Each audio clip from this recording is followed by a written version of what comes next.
دل بھی کیا طفل ہے، سورج کو بھی چھونا چاہے۔ دل بھی کیا طفل ہے، سورج کو بھی چھونا چاہے۔ چاند کب ہاتھ میں آتا ہے مچل جانے سے۔ بہت سے لوگوں نے مجھے ریکویسٹ کی تھی کہ آپ اکثر اپنے ولاگ شروع کرنے سے پہلے یا ولاگ کے درمیان شعر پڑھتے ہیں، ان کی تشریح کر دیا کریں۔ تو ان لوگوں سے معذرت کے ساتھ جن کو یہ شعر سمجھ آ گیا، پہلے میں تشریح کر دوں کہ دل بھی کیا طفل ہے، دل بھی کیا بچہ ہے کہ سورج کو بھی چھونا چاہے، پر چاند کب ہاتھ میں آتا ہے مچل جانے سے۔ صرف مچل جانے سے، اچھل جانے سے آپ چاند تھوڑی پکڑ لیتے ہیں۔ بڑا خوبصورت شعر ہے، بڑی اچھی کنسٹرکشن ہے۔ عطا شاد بلوچستان کے بڑے مشہور زمانہ اردو زبان کے مقبول شاعر تھے، ان کا شعر ہے۔ لیکن اس ولاگ کی بنیاد اس شعر پہ اس لیے رکھی گئی کیونکہ آج ایک بہت کامن کویسچن کو میں ایڈریس کرنا چاہ رہا تھا، جو مجھ سے بہت سے لوگوں نے کہا، کچھ ایکیڈیمک پلیٹ فارمز پہ بھی کہا گیا، کچھ نجی طور پہ لوگوں نے مجھے ریچ آؤٹ کیا اس چیز کے بارے میں کہ یہ جو صوفی میوزک ہے یا جو صوفی ٹریڈیشن ہے یا جو صوفی میوزیشینز جو اپنے آپ کو آئیڈینٹیفائی کرتے ہیں، ان کے بارے میں آپ کی کیا رائے ہے۔ تو ٹاپک آسان نہیں ہے، حساس ہے، اور ساتھ ساتھ خاص طور پہ جب آپ زندگی میں اتنے ناتجربہ کار ہوں، آپ کو کوشش کرنی چاہیے کہ آپ اپنی لمیٹڈ نالج کو جتنا ایکسپینڈ کر سکیں تو کر لیں۔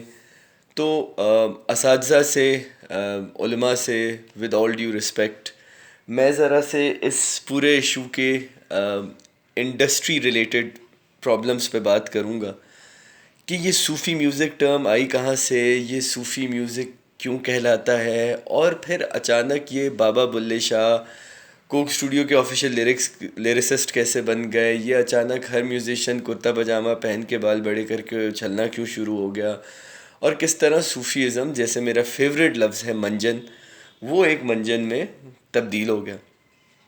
دیکھیے قصہ اتنا مختصر نہیں ہے، جیسے حمد اسلام امجد کہتے ہیں کہ بات گو ذرا سی ہے، بات عمر بھر کی ہے، عمر بھر کی باتوں میں گفتگو اضافی ہے۔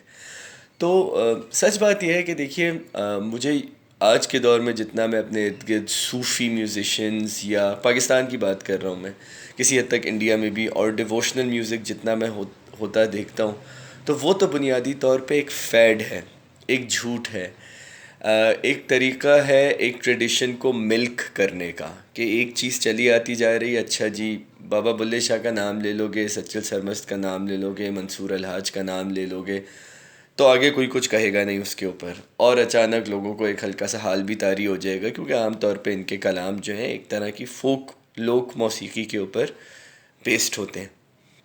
اب لوک موسیقی کا بھی ایک عجیب بحث ہے، اس میں ہم بعد میں جائیں گے، لیکن امپورٹنٹ چیز یہ ہے کہ اتنے سارے صوفیہ کرام آئے، ایک تو حیرت کی بات ہے کہ ہمارے پاس وہی 4-5 ہی نام جو ہے نا گھوم پھر کے واپس آتے ہیں، اور لوگ کہتے ہیں کہ نہیں جی اصل میں بلے شاہ کا کام آگے ہے، پبلک ڈومین میں ہے، اور جی سچل سرمست نے یہ کہہ دیا، باہو نے یہ کہہ دیا، بھٹائی نے یہ کہہ دیا۔ اور ایک تو بڑی بیسک سی چیز یہ ہے کہ ہم لوگ ان صوفیہ کرام سے آگے جا کے سوچنا ہی نہیں چاہتے، دیکھنا ہی نہیں چاہتے، کیونکہ ہمارا منجن جو ہے نا اس کے اوپر بک رہے کہ ہاں یار مسجد ٹھا دے، مندر ٹھا دے، ٹھیک ہے نا، ٹھیک ہے، ایک ہی تو، ایک ہی میں، یہ وہ والی سارے فیڈز ہیں جو مطلب ایک عرصے سے چلے آ رہے ہیں۔ سب سے پہلے ان کو سب سے اچھی طرح انٹرپرائز کیا تھا جنون نے۔ جنون آپ کے پاس سب سے اچھی چیز ہے کہ جی we are bringing Sufi rock. Junoon نے ان ڈیٹ پاکستان کی تاریخ کا، ساؤتھ ایشیا کی تاریخ کا سب سے انوویٹو بینڈ ہے، سب سے کریٹو بینڈ ہے، میں ان کی میوزیکیلٹی سے کچھ نہیں چھین رہا، لیکن اس کے بعد جا کے سلمان احمد نے ایک وہ راک اینڈ رول جہاد ٹائپ کتاب لکھ دی، لوگوں کو وہ ٹویٹر پہ سستے طریقے سے گالیاں دے رہے ہوتے ہیں۔ میں تو ان کی پی ٹی آئی بینڈ ویگننگ پہ نہیں جا رہا، لیکن وہ کلیئرلی آپ کو پتہ چلتا ہے، کسی حد تک علی عظمت سے اگر آپ آج بات بھی کریں تو وہ بھی ایڈمٹ کریں گے کہ ہم نے ایک صوفی ویو کے اوپر رائٹ کیا تھا، ہمیں صوفیزم سے کچھ لینا دینا نہیں ہے۔ دیکھیے میوزک جانرز جتنے بھی ہوتے ہیں نا، چاہے وہ راک ہو، پاپ ہو، کنٹری ہو، جیز ہو، فیوچر بیس ہو، آر این بی ہو، کچھ بھی ہو، یہ سب جو ہے نا لائبریری کے شیلف میں کتابیں رکھنے کے طریقے ہیں کہ جی یہ فکشن ہے، یہ نان فکشن ہے، یہ فلاسفی ہے، یہ تاریخ ہے، یہ تجزیہ ہے، اور یہ بنیادی طور پہ ریکارڈ لیبلز نے انوینٹ کیے تھے یہ طریقے تاکہ ان کی کیٹالاگنگ کی جا سکے، اور ہم نے اچانک جو ہے نا ان سے ایک سرٹن طرح کا ساؤنڈ ایسوسیٹ کر لیا ہے، ورنہ جانرز تو صرف ڈبے میں رکھنے کی چیزیں، اور میوزک ایک بڑی وسیع چیز ہے۔ امپورٹنٹ بات یہ ہے کہ صوفی ازم کیا ڈبہ ہے یا صوفی میوزک کیا ڈبہ ہے۔ اب دیکھیے میری ناقص رائے میں تو there is nothing like Sufi music. Anything that can have Sufi lyrics will be Sufi music, یا تصوف سے ریلیٹڈ صوفی لیرکس ہوں ول بی صوفی میوزک. مجھے تو اکثر کام اریب اظہر جو گاتے ہیں، پاکستان کے بڑے اچھے سنگر ہیں اور ایکٹیوسٹ بھی ہیں، مجھے تو ان کا کنٹمپریری کام صوفی لگتا ہے. مجھے تو علی ظفر نے جو گانا بنایا تھا دل جھوم جھوم، مجھے تو وہ بھی بڑا صوفی گانا لگتا ہے. It's a very well written original song. تو پہلی چیز تو یہ ہے کہ صوفی لیرکس ہونے کے لیے ضروری نہیں ہے کہ کسی صوفی نے لکھے ہوں، ان کی جسٹ صوفی ایک ہونی چاہیے یا صوفی ازم سے ریلیٹڈ ہونی چاہیے. اب اس کے اندر ایک بڑی بحث یہ شروع ہو جائے کہ جی صوفی ازم کیا ہے اور صوفی ٹریڈیشن کیا ہے. اب دیکھیے آپ کے پاس جب آپ ابن عربی کے اور بعد میں I think it was I am forgetting his name, میں نے ان کا ٹیکسٹ پڑھا ہے، ابن طالب ابن تراب تو سے ان کا نام ہے، میں بھول رہا ہوں. تو وہ آ کے تو ابن عربی سے ڈس ایگری کرتے ہیں کہ جی جہاں پہ شریعت آ جاتی ہے وہیں پہ Sufism is in sync with you until you are in sync with Shariat. تو وہ تو بالکل جو ہے نا ایک بہت اسٹرنجنٹ ویو ہے صوفیزم کا. تو اگر پیورٹینکلی جائیں تو پھر ہم تو صوفیزم کے ساتھ وہ لبرٹیز بھی نہیں لے سکتے جو بہت سے میوزیشنز لیتے ہیں کہ جی مسجد ٹھا دیں، مندر ٹھا دیں. اور مے بی اگر وہ لیتے ہیں تو آپ اس چیز کو انٹرپریٹ کیسے کریں گے کہ شریعت کے ساتھ بھی رہے صوفیزم اور ساتھ طریقت کا جو سلسلہ ہے وہ بھی چلتا رہے. وہ ایک الگ بحث ہے.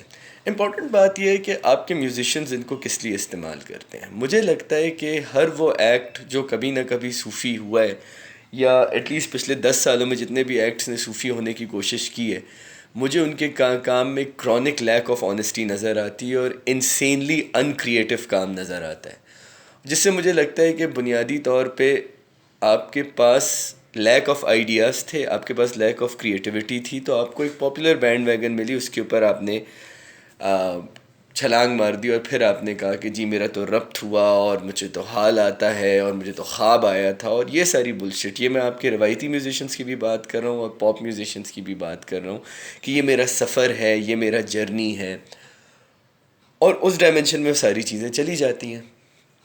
سوال میرا یہ ہے کہ بھائی اگر آپ واقعی میں صوفی میوزک کرتے ہیں اور اگر واقعی میں یہ آپ کی کسی سفر کا نتیجہ ہے، کسی جستجو کا نتیجہ ہے، کسی حال کا، کسی الہام کا نتیجہ ہے، تو پھر زندگی میں بھی صوفی رہیے. پھر آپ لوگوں کے پیسے نہ کھائیے، لوگوں سے جھوٹ نہ بولیے. ادھر آپ بولتے ہیں رافع بہت اچھا آدمی، ادھر آپ بولتے ہیں رافع گھٹیا آدمی ہے. ادھر آپ کہتے ہیں کہ اس انڈسٹری سے بری انڈسٹری کوئی نہیں ہے، وہاں جا کے آپ کہتے ہیں جی اس انڈسٹری نے تو کی وجہ سے تو دنیا میں معجزات ہوئے ہیں. تو یہ جو صوفیزم ہے نا، یہ مجھے لگتا ہے کہ کچھ عرصے میں نا مجھے بابا بلے شاہ کی ٹی شرٹس بھی آتی ہوئی نظر آ رہی ہیں جس طرح سے آپ کی انڈسٹری نے. اور مزیدار بات یہ ہے کہ ہم اکثر we use to blame the white ladies جو پریڈومیننٹلی وائٹ امریکن یا وائٹ ویسٹرن ویمن ہیں، کہ انہوں نے رومی کے ساتھ جو اپنا رومانس ہے اس سے انہوں نے صوفیزم کو اپروپریٹ کیا اور سب کچھ کیا. ہم کبھی اپنے گریبان میں نہیں جھانکتے کہ صوفیزم کو یا صوفی میوزک کو ہم نے کتنا نقصان پہنچایا ہے. صرف اس کو ایک میوزک جانرا کی طرح بنا کے کہ جی ہم یہ کر رہے ہیں یہ کر رہے ہیں. اور کبھی آپ ان لوگوں سے زندگی میں ملیں، آپ لوگ تو اپنا سر پکڑ کے بیٹھ جائیں گے کہ یہاں یا اللہ اللہ کر رہے ہیں اور وہاں کہہ رہے ہیں کہ میرے پیر آ کے چھو. یہاں کہہ رہے ہیں میں فقیروں سے بڑا فقیر ہوں اور وہاں جا کے جی مجھے اتنے پیسے ایڈوانس چاہیے. ٹھیک ہے، آپ کے پیسے ویسے ہونے چاہیے، ہر چیز ہے، بٹ بڑے سے بڑے فقیروں سے لے کے چھوٹے سے چھوٹے یہ پاپ راک ٹائپ میوزیشنس تک، ان سب نے آپ کی تاریخ میں صوفیزم کو اپروپریٹ کیا. سب سے بڑی اگزامپل آپ کے پاس کوک اسٹوڈیو کی. اب وہ روہیلا ہے جتنا کہہ لیں کہ وہ بابا بلے شاہ، شاہ عنایت خان کے کام سے انسپائرڈ ہے، in the end of the day بوتلیں بک رہی ہیں اور انہوں نے ایک پوری چیز کو یوں کیا. لیکن کوک نے اس لیول پہ کیا کہ ایک میسج جا کے ایکسپورٹ ہوا دنیا میں، خاص طور پہ پوسٹ 9/11 دنیا میں جہاں پاکستان کو ایک سافٹ امیج کی ضرورت تھی. سو آئی تھنک وہ intentionally it did the trick, اور اس وجہ سے آپ کی انٹرنیشنل آڈینسز میں ایک بڑا سافٹ اسپاٹ کریٹ ہوا. لیکن بیانڈ دیٹ، اور پھر تھوڑا سا مجھے وہ کوک والا کرٹیسزم اس لیے بھی انفیئر لگتا ہے کبھی کبھی کہ آپ کہہ رہے ہیں جی آپ بابا بلے شاہ کا کلام پڑھ رہے ہیں اور آگے جا کے بوتلیں بیچ رہے ہیں. یار ہمیں تھوڑی پتہ کہ بابا بلے شاہ کوئی بہت پرو اسٹیبلشمنٹ آدمی تھے یا اینٹی اسٹیبلشمنٹ آدمی تھے. ہو سکتا ہے بلے شاہ کی صرف ڈس ایگریمنٹ ریچولائزیشن آف ریلیجن تک ہو سکتا ہے وہ کیپٹلزم کو سپورٹ کرتے. تو بہت سی چیزیں ہم ایزیوم کر لیتے ہیں کیونکہ یہ کیپٹلزم، یہ کمیونزم، یہ کموڈیفیکیشن، یہ پچھلے 300-400 سال کی بحثیں ہیں، 200-300 سال کی بحثیں. اس سے پہلے ایک آئیڈیالوگ بہت عرصے سے، چاہے وہ صوفیزم ہو، ڈیووشنلزم ہو، وہ اس سے چلتا آ رہا ہے. لیکن بس میں یہ چیز کہوں گا، اس میں میں ایک اور سیریز کروں گا جس میں I try to draw some connections between Amir Khusrau کا کام اور شری کرشنا نے کیا کیا. آپ لوگ پلیز انٹیمیڈیٹ نہیں ہوئیے گا، ہماری بڑا فلوئڈ کلچر ہے، تو اس میں کرشن بھی آپ کو نظر آئیں گے، اس میں امیر خسرو بھی نظر آئیں گے. لیکن in the end of the day میں آپ سے یہ کہوں گا کہ یہ جتنے بھی آپ کو ارد گرد نظر آتے ہیں نا صوفیزم کا منجن بیچنے کے لیے، اٹ واز فنی. نوری ڈیڈ ایک الف اینڈ اس کے بعد they toured Norway as a Sufi rock act. How the hell are you a Sufi rock act? But yes, ہاں انڈسٹری کو ایک بہانہ چاہیے ہوتا ہے.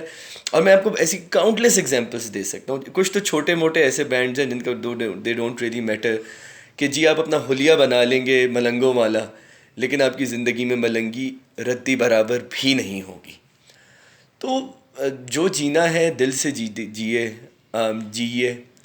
کیونکہ بات وہی ہے جو میں کبیر داس کا شعر ہمیشہ پڑھتا ہوں، اور لوگوں نے اکثر اس کی بھی مجھ سے انٹرپریٹیشن مانگی کہ ماٹی کہے کمہار سے تو کیا روندھت مو ہے. کہ مٹی کمہار سے کہہ رہی ہے تم کیا مجھے روندنے کی کوشش کر کے برتن بنانے کی کوشش کر رہے ہو، ایک دن ایسا آئے گا میں روندوں گی تو ہے، ایک دن یہی مٹی تمہیں روندے گی، تب تم کیا کرو گے. So stop appropriating culture, stop appropriating Sufism. اگر آپ خود صوفیزم کو اتنا نقصان پہنچائیں گے then you have no right to say کہ وہ وائٹ عورتوں نے یا وائٹ مردوں نے جا کے رومی کو یا اسپرچویلٹی کو یا یوگا کو اپروپریٹ کر لیا. پہلے اپنے گریبان میں جھانکیں پھر دوسروں پہ الزام لگائیں. خیال رکھیے، دوغلے نہ ہوئیے، ہپوکریسی سے بچیے، منافقت سے بچیے. اس لیے نہیں کہ گناہ ہے، اس لیے کہ جس makes the world even more confused and we don't need more confusions. یار پھپیاں کم نا آپ کی کنفیوژنس پیدا کرنے کے لیے. اور guys cheers, see you in the next vlog.